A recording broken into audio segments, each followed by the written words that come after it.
What is up, guys? This is Jared Spalding here, and today I just wanted to talk about something that I find very important, and that is how the United States voting system is, flawed. you know, I don't think that it's necessarily a complete garbage, but at the same time, it's far from perfect.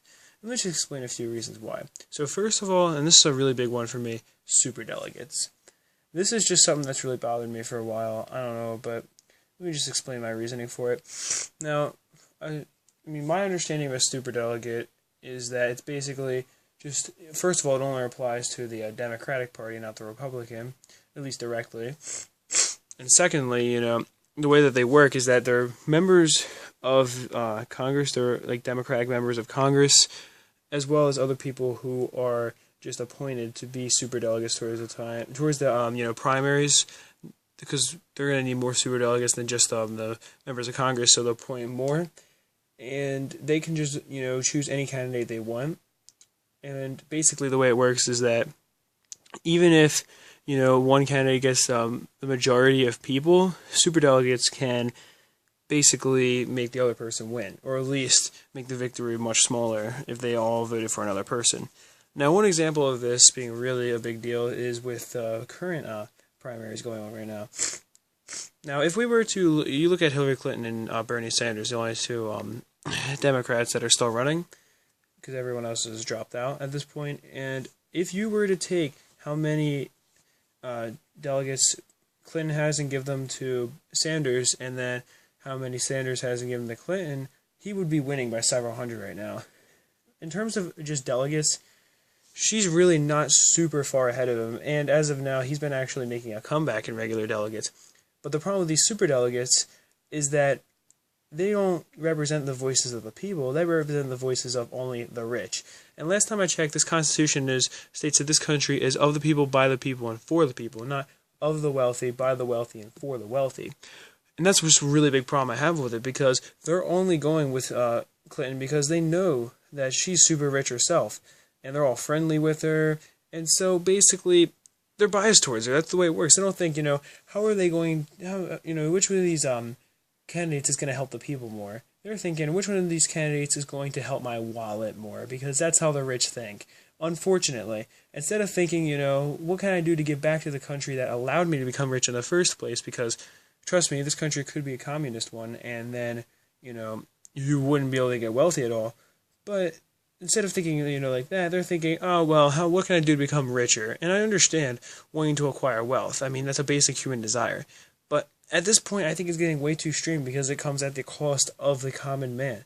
And they know that Sanders himself is upper middle class with a net worth of around $400,000. So they're thinking, what he's going to be doing is he might actually not make the middle class pay for everything. He might make us rich people pay for something. I don't want to do that. And I'm all friendly with Clinton and everything, So I want her to be in. And that's why, honestly, she is most likely, well, not most likely, definitely at this point going to become the, Democratic nominee, unfortunately.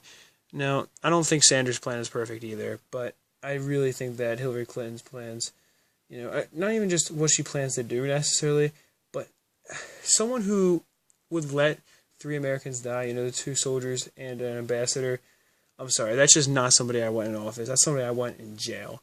Just my thoughts on that. But anyway, I think that these whole superdelegate things and how they only apply to Democrats really is a huge flaw in the system.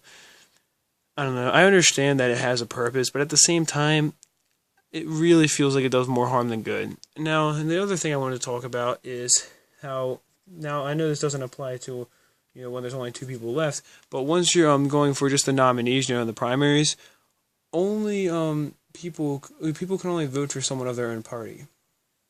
So, if you're registered as independent, the law basically says, screw you.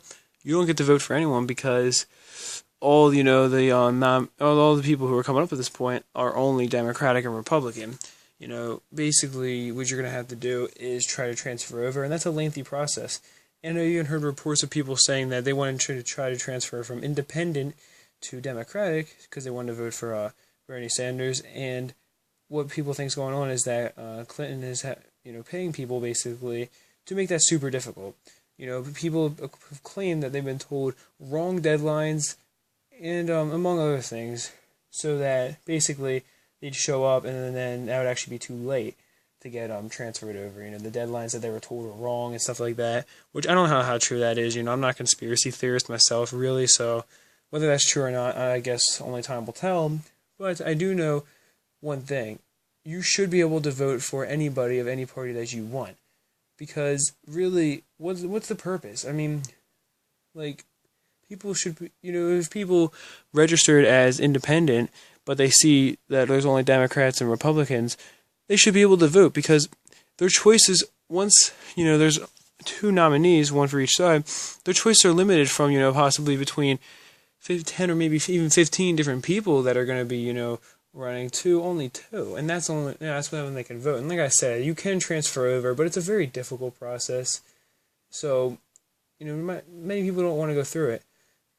And I understand that it's not going to be impossible to be able to go and vote if you're registered as independent, but at the end of the day, you should be able to vote for whoever you want. And the same thing with Republican to Democrat and vice versa. If you're a Democrat but you want to vote for a Republican or the other way around, you should be able to do that. I mean, if you realize that nobody in the party that you're registered as is good, and you actually see someone in another party that you think is going to be better, you should be able to vote for them. I mean, that's the way it should work, I think.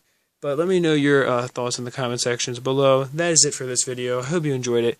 Peace, love, and much respect.